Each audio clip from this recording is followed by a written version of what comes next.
여기 보면 리딩, 프린시플, 마이너란 말을 순수하게 우리말로 다 번역해서 사용하다 보니까 말이 좀 어렵죠. 선도, 프린시플, 주, 그리고 마이너는 소행여식이에요. 그러니까 선도, 주, 소행여식이라는 뜻입니다. 자, 이제 이 선도, 주, 소행여식이라는 것은 무슨 말이냐면 N 매트릭스가 주어져 있을 때 N차 정사각행렬이 주어져 있을 때요. 우리가 일행렬부터 시작해서 여기서부터 시작해서 자 이런 것을 말하는 거예요. 소행렬식을 만드는데 원 바이 원으로 이루어진 행렬식 요거, 그 다음에 자 2 바이 2로 이루어지는 행렬식 요거, 그리고 3 바이 3 행렬식으로 이루어진 거 이거. 잘 보세요. 얘는 반드시 포함되어 있어요. 자 여기서부터 계속 A1을 포함하면서 차수를 넓혀가는 거죠.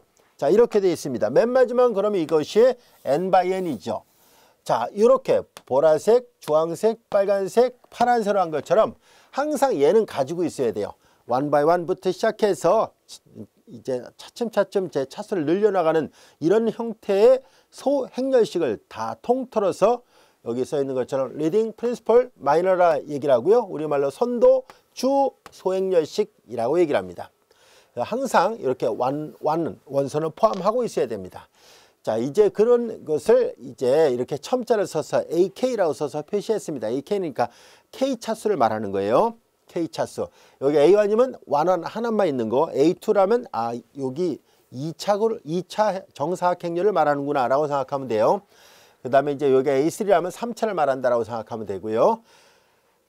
자 이제 우리는 다음 같은 정리를 살펴보려고 합니다. 이 정리를 다루려는 것은 뭐냐면은 조금 전에 약속했던 자 2차 형식이 음정부호다, 양정부호다라는 것을 구별할 때 사실 우리가 조금 전에도 살펴봤던 것처럼 이걸 다 계산하면 돼요. 그런데 이렇게 단순한 모양은 이렇게 되게 단순한 모양이죠. 0이 2개나 들어있어서 이렇게 단순한 모양은 좀 더 쉽게 판단이 가능했었습니다만은 그러나 일반화된 형태에서는 이게 정의로부터 양정부호가 되는지 음정부호가 되는지를 손쉽게 파악하기가 어렵다는 것을 알 수 있습니다. 그래서 우리는 아주 간단한 이런 예제 5번이나 예제 6번 같은 이런 쉬운 예문 빼고 상대적으로 더 복잡한 예문이 주어져 있을 때 주어진 2차 형식이 양정부호가 되는지 음정부호가 되는지를 구별할 수 있는 좋은 판정법이 있을까 하는 것을 알아보려고 합니다. 그 판정법 두 가지를 우리가 배우려고 하는데요. 그 중에 하나가 조금 전에 약속했던 이와 같은 선도, 주, 소행렬식을 이용해서 판정을 해보겠습니다는 얘기고요. 또 하나는 고유값의 부호를 가지고 판정을 해보려고 합니다. 이 고유값의 부호를 가지고 판정하는 것도 좋지만 이렇게 선도, 주, 소행렬식을 이용해서 판정하는 것이 나름대로 또 편하기도 합니다. 일장일단이 있어요. 우리는 이 두 가지 방법을 다 이용해서 우리가 양의 정보를 갖는 것인지 음의 정보를 갖는 것인지를 구별해 보도록 하겠습니다. 그래서 우리는 먼저 선도, 주, 소행렬식을 이용해서 양정부호와 음정부호를 구별할 수 있는 판정법을 배우려고 합니다. 이거 별 표시해놓고 잘 구별하시기 바랍니다. 자, 여기 보다시피 Q가 음정부호가 되기 위한 필요충분 조건은 이렇게 되어 있어요 라고 되어 있고요. 양정부호가 되기 위한 필요충분 조건은 이렇게 되어 있어요 라는 얘기예요. 우선 양정부호가 이해하기 쉬워요. 얘부터 먼저 기억해 볼까요? A1, A2, A3, AN 얘네들은 조금 전에 약속했던 것처럼 선도, 주, 소행렬식을 말하는 거예요. A1은 일행일렬만 있는 거, A2는 2차 정사각행렬이에요. 여기서 말하는 요거예요. A1 행렬식은 요걸 말하는 거고요. 원소가 하나밖에 없는데 주어진 행렬의 행렬식은 그냥 그 원소값 자체예요.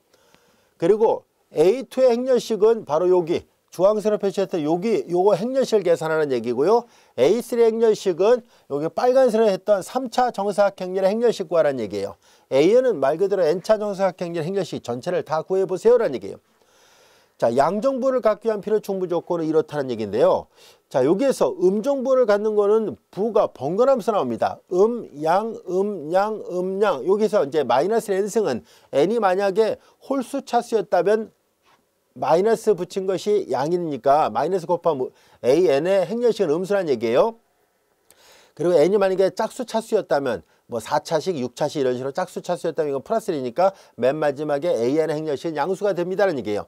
쉽게 말해서 음정부호가 되려면 자 이렇게 선도, 주, 소행렬식이 처음부터 시작해서 양, 양 이렇게 가야 된다는 거예요. 음수부터 번갈아가면서 나와야 됩니다라는 얘기고, 요거는 계속 양수가 나오기만 하면 됩니다라는 얘기예요.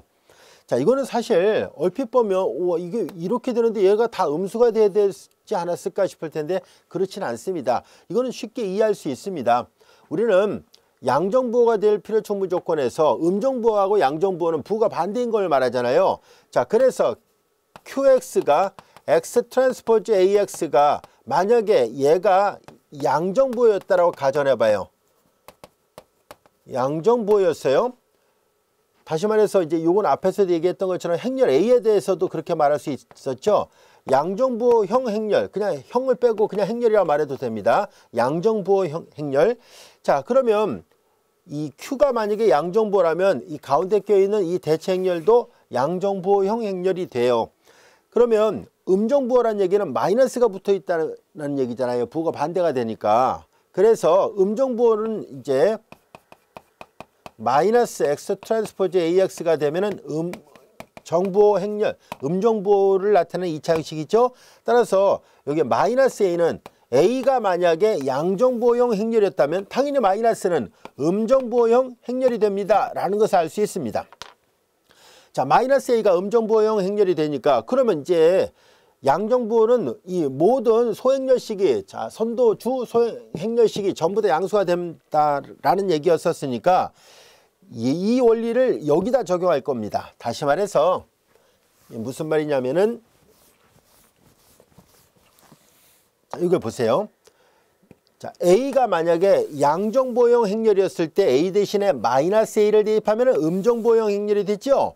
자, 그런데 양정부호는 보다시피 선도, 주, 소 행렬식에 모두 다 양수가 돼야 되니까 마이너스 A1의 행렬식도 양수가 돼야 되고 마이너스 A2 행렬식도 양수가 돼야 되고 마이너스 A3 행렬식도 양수가 돼야 되죠. 이 원리에다가 A 대신에 마이너스를 그대로 대입한 거예요. A가 양정부호형 행렬이었을 때는 마이너스 A는 음정부호형 행렬이 되니까 양정부호라는 이 원리에다가 A 대신에 전부 다 마이너스 A를 대입한 꼴이 돼서 이렇게 쓸 수 있습니다. 자, 우리는 뭘 하려고 하냐면 행렬식이 갖고 있는 성질을 사용하려고 합니다. 행렬식에서 앞에 K를 곱한 거의 행렬식은 A가 N차 정사각 행렬이었더라 가정해봐요. 그러면 얘를 K를 곱했더라 가정한다면 K가 나갈 때 그냥 나가는 게 아니죠. KN승 이렇게 됐잖아요. 이것이 앞에서 배웠던 행렬식이 갖고 있는 고유의 성질이었었습니다. 바로 이 성질을 쓸 생각이에요. 자, 여기는 보다시피 완환이니까 1차잖아요. 그러니까 마이너스 1의 1승 A1의 행렬식. 이것이 양수란 얘기니까. 그러니까 이거 마이너스잖아요. 양변에 마이너스 곱하니까 A1의 행렬식은 음수가 돼요. 그래서 여기가 A1의 행렬식 음수가 나왔던 거예요. 자, 여기 나올 때 2차 정사각 행렬이잖아요. 마이너스 1의 제곱 나오고 A2의 행렬식 이렇게 되고 마이너스 1의 제곱이니까 플러스가 되잖아요. 그러니까 이건 플러스니까 그대로 A2의 행렬식은 양수가 돼요. 모두 다 음수가 되는 게 아니었다는 것을 알 수 있어요. 이렇게 부가 번갈아가면서 나올 수밖에 없어요. 얘도 마찬가지예요. 얘가 3차 정사각 행렬이니까 마이너스 1의 3승 A3의 행렬식은 이게 양수가 돼야 되는데요. 이게 마이너스니까 양변에 마이너스를 곱하면 A3의 행렬식은 음수가 돼서 보다시피 음양 이렇게 번갈아가면서 나옵니다. 이해할 수 있겠죠? 그러니까 이거 금방 외울 수 있습니다. 자, 이제 양정부호가 되기 위한 필요충분 조건이 이렇다는 것은 금방 이해할 수 있죠. 모두 다 양수니까. 근데 음정부호가 되는 것은 결과적으로 양정부호하고 부호가 반대가 되면 되니까 A 대신에 마이너스 1을 주어진 식에다 대입하면 왜 이렇게 부가 양이 번갈아가면서 나오는지를 알 수 있었을 겁니다. 자, 이제 이렇게 해서 이게 되는데요. 자, 그러면 얘는 이게 증명이 되면은 이건 뭐 당연한 얘기네요. 그렇죠? 이제 2번이 성립한다는 가정하에서 1번이 성립하는 것을 증명한 형태가 됐으니까 이제 2번이 성립하는 것을 보이기만 하면 충분합니다.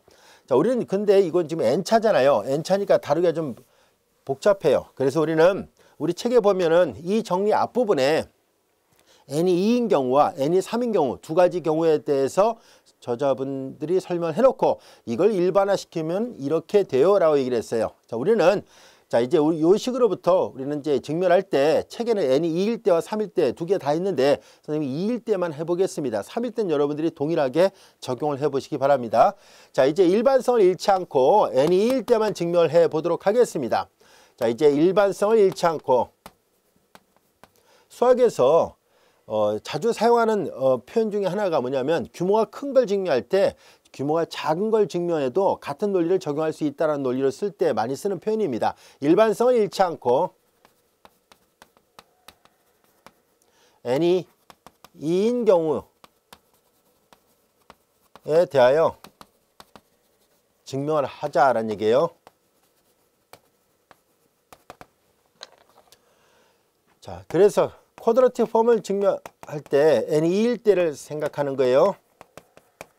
자, 그래서 이거 직접 계산해 보면 x, y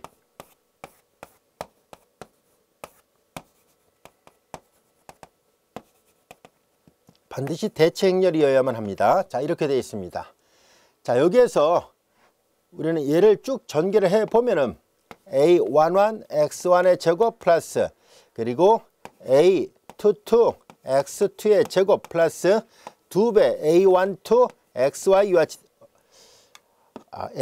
xy를 썼으니까 그냥 xy를 쓸까요? 우리 책에는 x1, x2로 되어 있으니까 책하고 맞춰서 설명할게요. 혹시 여러분들이 이제 책하고 또 비교할 수 있으니까 x1, x2, x1, x2로 알겠습니다. 다시 표현을 바꿔서 표현하죠. x1, x2 이렇게 되어 있습니다. 자, 요 2차 형식에서 이제 n이 2일 때 이런 모양이었었는데요. 자, 얘네들을 잘 변형을 해서 완전적걸 형태로 바꾸려고 합니다. 자, 여기에서 우리는 a11 x1의 제곱 플러스 a11 그리고 2배 a12 그리고 여기는 x1 x2 이렇게 되어 있어요.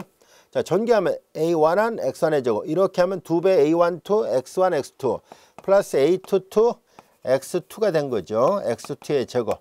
자, 이제 여기를 완전적 걸로 바꾸고자 하는 거예요. 얘를 완전적 걸로 바꿔볼 생각입니다.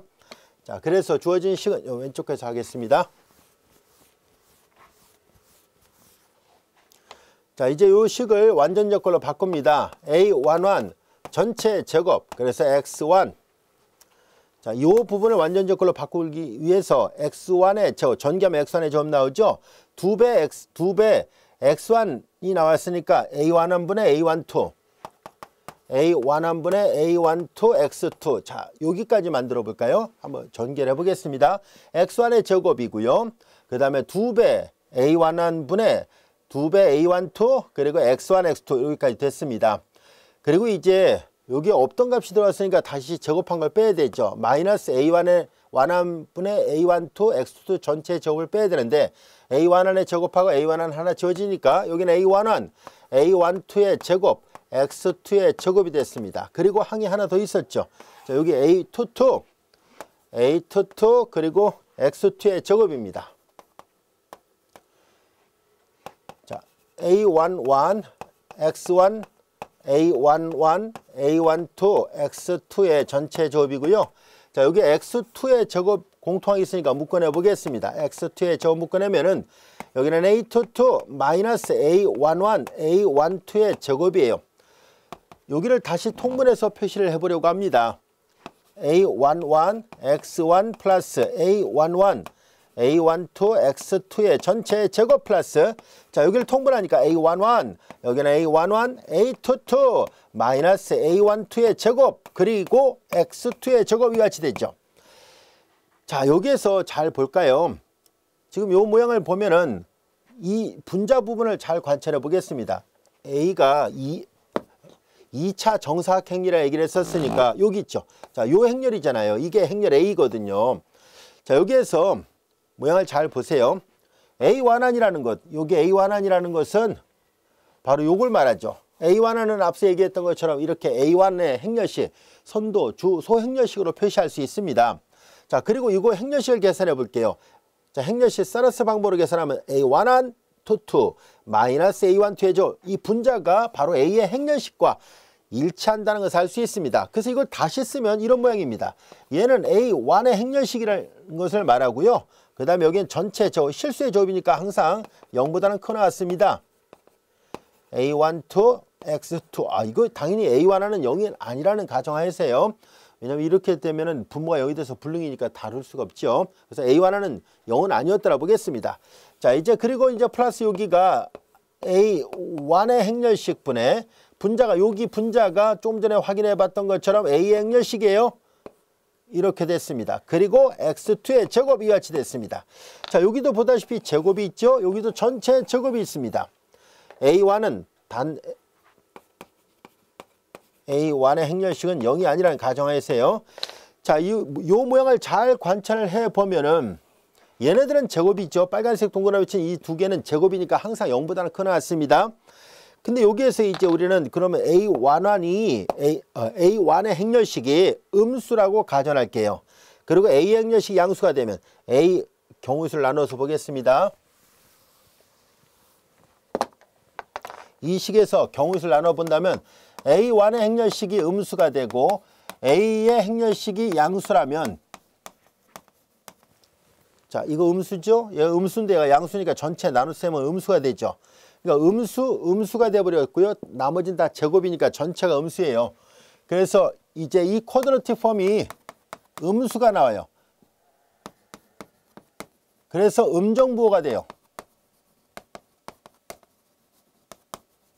근데 여기에서 얘가 2차 정사각형렬이었으니까 A의 행렬식을 다시 쓰면 얘는 다시 쓰면 A2 행렬식이었다는 뜻이에요.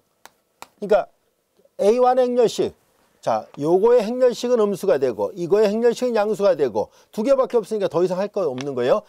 양 이런 순으로 변했다는 것을 알 수 있어요. 음수, 양수.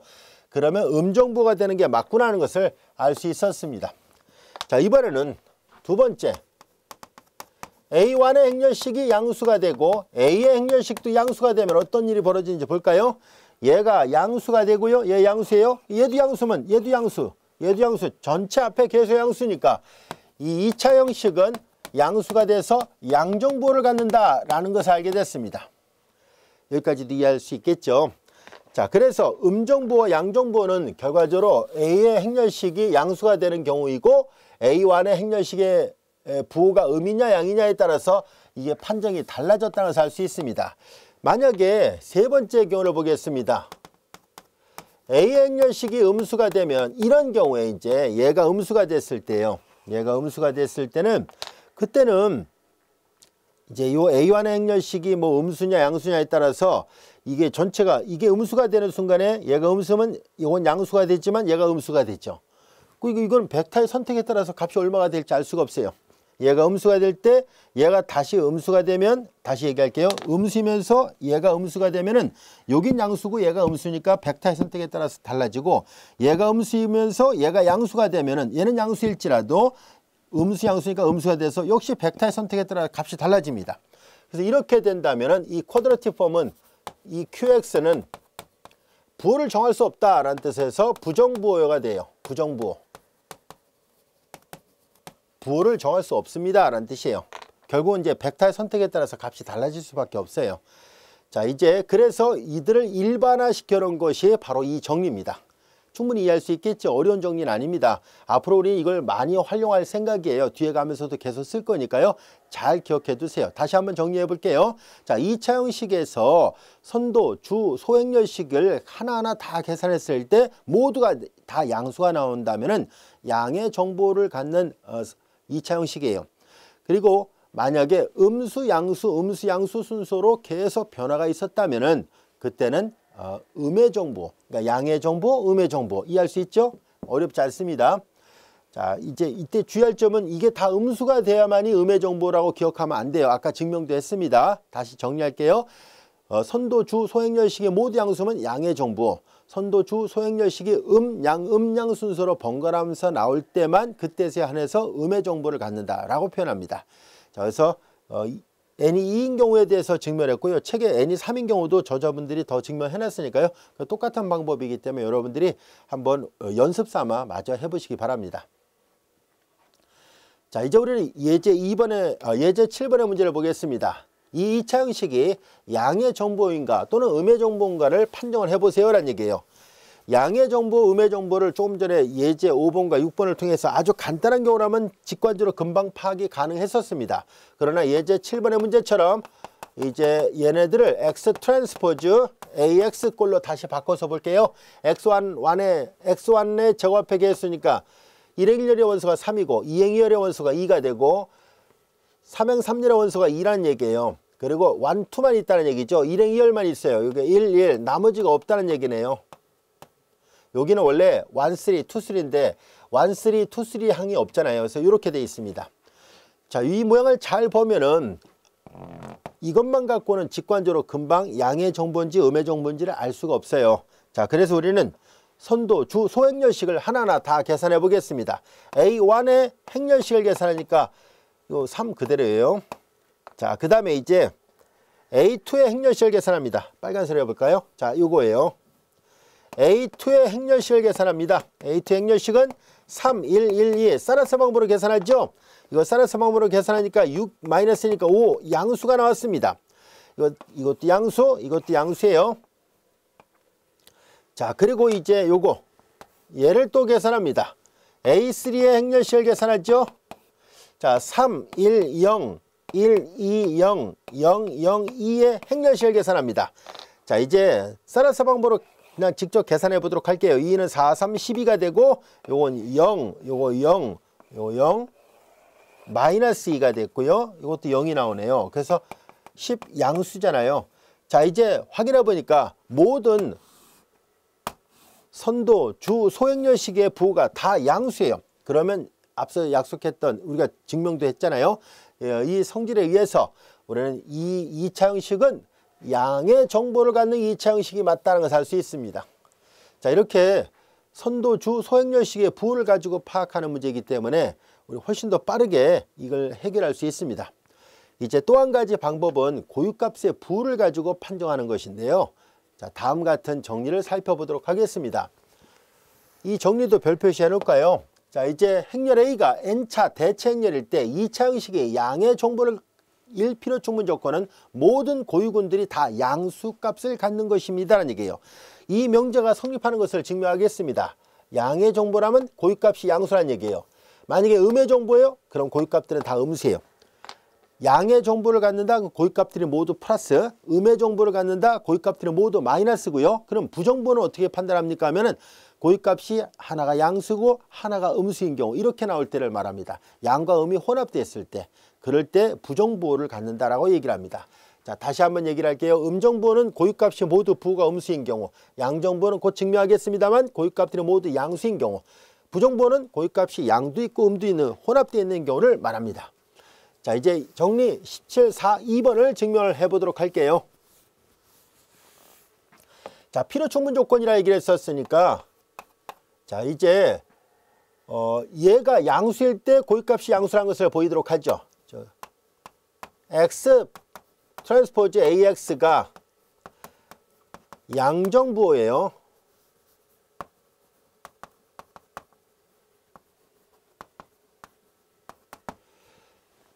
즉, 이 말은 X 트랜스포즈 AX가 양수라 가정하자는 얘기예요. 자, 그리고 우리는 임의에 이 안에 있는 이 행렬에 고유값이 있을 거 아닙니까? 임의의 고유값 람다 i에 여러 개가 있을 수 있으니까요. 그냥 편해서 람다 i라 표시를 하겠습니다. 람다 i에 대응하는 고유 벡터를 생각합니다. 자, 이 고유 벡터를 xi라 놓겠습니다. 자, 이때 이 고유 벡터를 선택할 때 우리는 이 행렬 A가 대체 행렬이거든요. 대체 행렬은 언제나 이 고유 벡터가 존재해요. 그리고 이 직교하는 고유 벡터를 찾을 수 있습니다.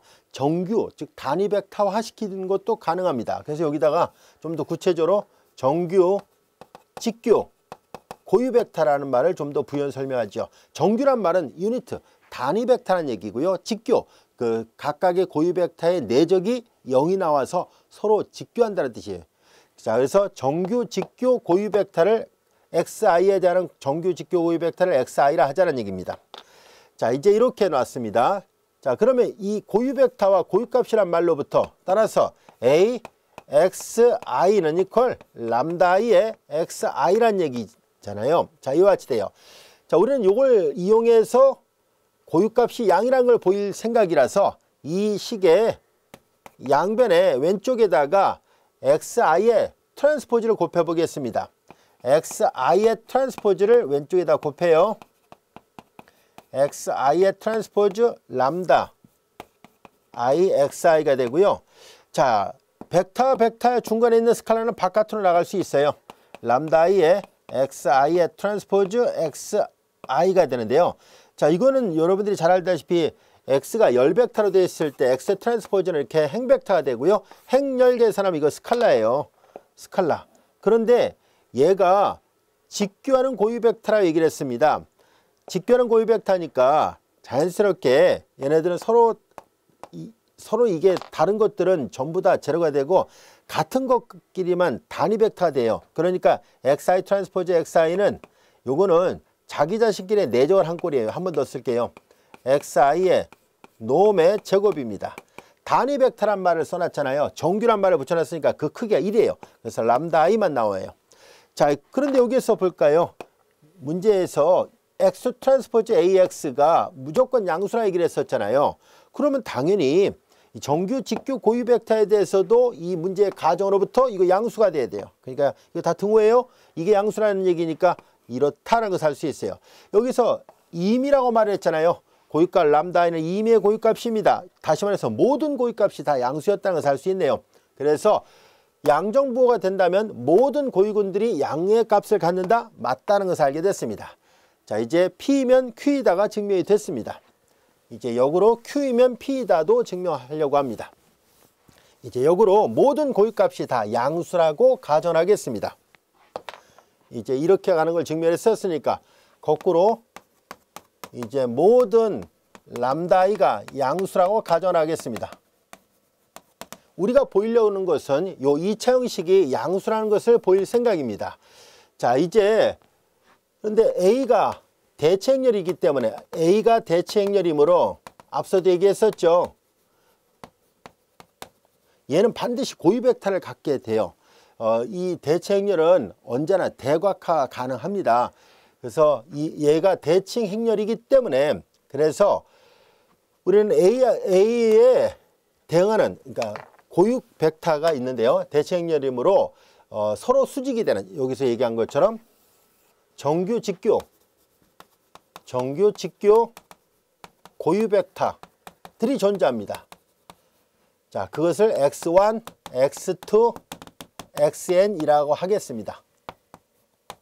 편의상 A가 n차 정사각형이라고 보겠습니다. 그래서 정규 직교 고유 벡터를 서로 1차 독립이 되면서 서로 1차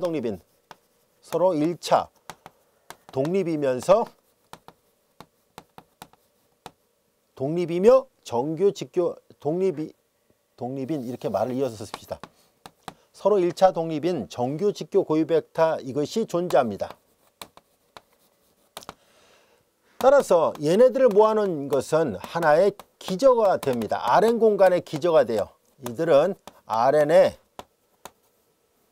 하나의 기저가 되는데요. 이런 기저를 우리는 고유 벡터들로 이루어진 기저에서 고유 기저라고 얘기를 합니다. Rn의 고유 벡터들로 이루어진 고유 기저가 됩니다. 그러면 얘가 기저가 됐기 때문에 앞에서 배웠던 기저의 정의로부터 Rn 공간 안에 있는 임의의 벡터는 기저를 이루고 있는 원소들의 1차 결합으로 유일하게 표현되어야 되죠. 그래서 임의의 원소를 생각합니다. 임의의 x라는 것을 Rn에서 선택을 했더라 보겠습니다. 임의 x에 대하여 이 x는 얘가 기저이기 때문에 이 기저를 이루고 있는 원소들의 1차 결합으로 유일하게 표현되어야 되거든요. 그래서 C1, X1, C2, X2, Cn, Xn인 적당한 스칼라 C1, C2, Cn이 유일하게 존재합니다. 기저가 아니면 이게 유일하지 않아요. 그러나 기저라면 언제나 이 개수를 유일하게 표현할 수 있습니다. 자, 이런 개수가 유일하게 존재합니다. 자, 우리는 이제 다음 같은 것을 생각을 해보려고 합니다. AX를 계산하는데요. 여기서 X가 고유 벡터라고 얘기를 했었잖아요. 그래서 일단 다시 한번 써볼게요. C1, X1, C2, X2, Cn, Xn인데요. 이거 다 전개하면 이거 행렬과 행렬 중간에 있는 스칼라 바깥으로 나가죠. 그러니까 이렇게 됩니다. C2X2, C2AX2 그리고 CN, AXN 이와 같이 됩니다. 우리는 지금 이 X가 고유 벡터라 얘기를 했잖아요. 고유 벡터는 정의로부터 자, 여기 안 썼나요? 이거잖아요. A, X 이퀄 람다 X 이렇게 되잖아요. X가 고유 벡터면 람다가 고유값이거든요. 그래서 AX는 여기 나와 있는 AX들은 전부 다 바꿀 수 있다는 것을 알 수 있습니다. 얘네들은 C1에 람다 1 X1 이렇게 바꿀 수 있어요. C2에 여기도 람다 2 X2 이렇게 됩니다. CN에 람다 N XN 이렇게 바꿀 수 있었습니다. 자, 이제 여기에서 우리는 이 식의 왼쪽에다가 우리는 X 트랜스포즈를 곱해 보려고 합니다. 이제 따라서 왼쪽에다가 X 트랜스포즈를 곱합니다. X 트랜스포즈 AX를 계산할 거예요. 자, 그러면 이 X가 이런 모양이잖아요. 이런 모양이니까 C1에 X1, C2에 X2, CN에 XN에 트랜스포즈하고 그 다음에 이어서 곱셈이에요. AX를 계산한 것이 요 밑에 있어요. 자, 이제 C1 람다 1의 X1 이렇게 되죠. 그리고 CN 람다 N의 XN 이와 같이 됩니다. 근데 여기에서 얘가 정규 직규 고유 벡터예요. 그 말은 곧 무슨 말이냐면 서로 다른 고유 벡터들끼리 내적은 제로가 되고 자기 자신끼리의 내적은 그 크기가 1이 된다라는 말이잖아요. 이 말로부터 우리는 주어진 식을 다시 한번 살펴보면 이게 트랜스포즈니까 하나하나 다 따로따로 띄어서 보겠습니다. X1의 트랜스포즈, C2의 X2의 트랜스포즈, CN의 XN의 트랜스포즈하고 다시 곱 C1의 람다 1 X1 이거잖아요. CN의 람다 N XN이에요. 자, 이거 하나하나 분배를 합니다. 다 분배를 해요. 그러면 다 분배를 해보면 자, 이렇게 계산하니까 C1의 제곱 람다 1 그리고 여기 보면 X1 트랜스포즈 X1 X1과 X1의 내적이잖아요. X1과 X1의 내적은 X1의 놈의 제곱과 같습니다. 그러나 X1 트랜스포즈 X2는 서로 다른 X1과 X2의 내적이라는 얘기거든요. 그러니까 서로 다른 내적은 이 직교한다라 얘기를 했었으니까 제로예요. 이렇게 제로, 이렇게 제로, 이렇게 제로예요. 다 제로, 이렇게도 제로가 되고 이렇게 계산한 것이 또 남아있겠네요. C2의 제곱, 여기도 C2, C2가 있습니다. 람다 2, 그리고 X2의 놈의 제곱이에요. 그리고 서로 이게 고유 벡터 서로 다른 것들은 무조건 다 제로가 돼요. 그래서 다 해가지고 맨 마지막에 이렇게만 또 남아요. 그래서 CN의 제곱 람다 N 그리고 XN의 놈의 제곱이에요. 그런데 X1, X2, X3는 다 정규란 말을 붙여놨으니까 그 크기가 1이거든요. 얘가 다 1이니까 C1의 제곱 람다 1, C2의 제곱 람다 2 이렇게 되죠. 그리고 여기 보다시피 주어진 식은 이제 CN의 제곱 람다 N 이와 같이 됩니다. 자, 이런 모양이었었습니다는 얘기예요. 여기까지 알 수 있죠. 자, 그런데 우리가 가정하기를 모든 람다 i가 양수예요라고 얘기를 했었죠. 이거 양수, 이거 양수, 양수, 이거 제곱이니까 당연히 양수죠. 그래서 얘네들 전부 다 여기서 한두 개가 0이 되는 건 있어도요. 개수가 다 제로가 되지는 않습니다. 즉 어느 한두 개가 0이 될 수는 있을지라도 모든 개수가 다 0은 아니니까 만약에 얘네들이 0이었다 할지라도 얘가 0만 아니면 되잖아요. 실수의 접은 0이 아닌 실수의 접은 양수고 얘가 또 양수니까 이 전체 값은 양수일 수밖에 없습니다. 자, 그래서 X 트랜스포즈 AX가 양수예요. 이 말은 곧 2차 형식이 양수가 된 거예요 라는 것을 말해줍니다. 여기서 결론 내리면 2차 형식은 그러면 양수였다라는 것을 알 수 있어요. 모든 고유값이 양수가 되면 2차 형식도 양수가 됐다는 것을 증명했습니다. 따라서 필요 충분 조건이 모두 다 증명이 됐습니다. 이 정리 때 이해할 수 있죠? 자, 이제 우리는 앞으로 이렇게 2차 형식이 양의 정보를 갖는지 안 갖는지를 구별하기 위해서 고유값이 양수가 되는 것을 확인해 봄으로 해서 알 수 있었습니다. 같은 논리로 똑같은 논리를 이제 음의 정보에다도 동일하게 할 수 있어요. 음의 정보를 갖는다면 고유값이 음수가 되는 것을 보이는 것과 동치입니다. 앞서도 얘기했듯이 부정부호라면 고유값이 양도 있고 음도 있고 혼합되어 있는 경우를 말합니다. 자, 이제 간단한 예문 하나 살펴보도록 하죠. 요거는 이제 조금 전에 했던 이 정리를 이 따름 정리랄까요? 확대 적용할 수 있어요 라는 얘기예요. 그래서 이제 음의 정보라면 고유값들은 음수가 된다는 것. 그리고 양의 반정보라면은 그 고유값이 여기 보다시피 0보다 크거나 같으면 돼요. 이건 이제 양의 반정보인 경우에는 그 고유값이 음수가 아니다. 이 말은 무슨 말이냐면 고유값이 람다가 0도 들어있을 수 있다. 이 말입니다. 그러나 0도 한두 개가 있을 수 있지만 나머지는 다 양수다. 이 말이에요. 그리고 음의 반정보예요 라고 하는 것은 고유값들이 양수가 아니다. 이 말은 람다가 0보다 작거나 같다. 0이거나 또는 음수가 나왔을 때 그때는 음의 반정보라고 말을 합니다.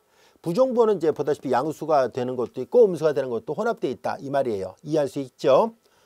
자, 예제 8번의 문제를 보겠습니다. 이 2차 형식이 양의 정보인 것을 고유근을 이용하여 보이세요라는 얘기예요. 증명을 해보라는 얘기잖아요. 자, 예제 8번 2차 형식을 자 이제 X 트랜스포즈 AX를 이용해서 표현해 보도록 하죠. X1의 조합의 개수 3, X2의 조합의 개수 2, X3의 조합의 개수 2, X1 여기 X1, X2만 있네요. 여기 2예요. 정정합니다. 1이죠. 1, 0, 0, 0, 0 이거예요. 이거 조금 전에 했던 예문이네요. 요거 똑같죠. 3, 2, 2 이렇게 되어 있으니까 이거 조금 전에 우리가 양의 정보라는 것을 선도, 주, 소행렬식을 이용해서 파악을 했었습니다. 이제 그때 풀었던 그 풀이 과정하고 지금은 이제 고유값을 이용해서 풀려고 하거든요. 둘 중에 어느 게 더 편리할까 하는 것을 한번 비교를 해보도록 하겠습니다. 이 행렬에 우리가 A라 놨을 때 A의 고유값을 구하려고 합니다. 자, 주 대각선에서 람다를 빼죠. 나머지 그대로 쓰고요. 자, 우리는 3행에 대해서 연수전개를 합니다. 2 마이너스 람다 고유값 이게 빠져나왔으니까 고유부호를 붙여야 돼요. 플러스 마이너스 플러스 마이너스 플러스 얘가 들어있는 행과 열을 제어시키죠.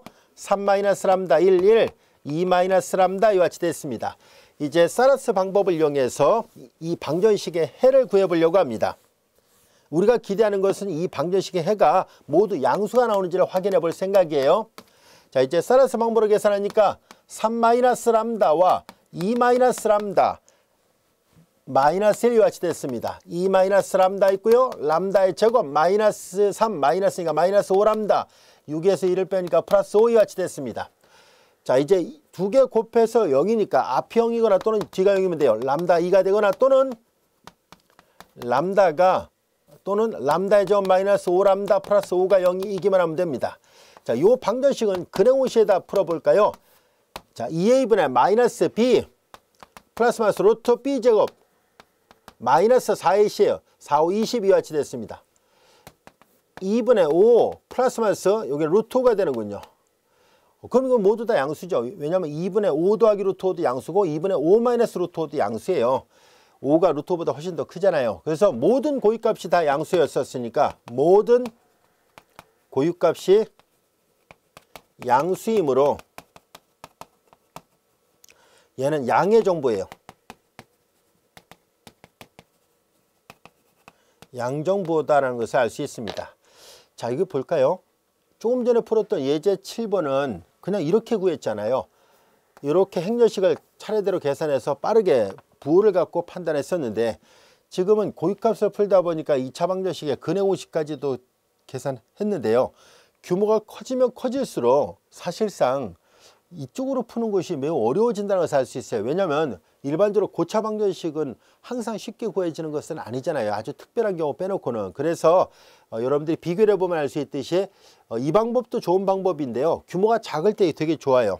그러나 규모가 커지면 커질수록 상대적으로 이쪽이 더 계산하기가 편리해진다는 것을 알 수 있습니다. 자, 예제 8번, 7번과 8번의 차이점 어떻게 풀었는지 알 수 있겠죠? 자, 이제 이것으로 17장 4절의 내용을 모두 마치기로 하고요. 이어서 17장 5절을 같이 공부하도록 하겠습니다.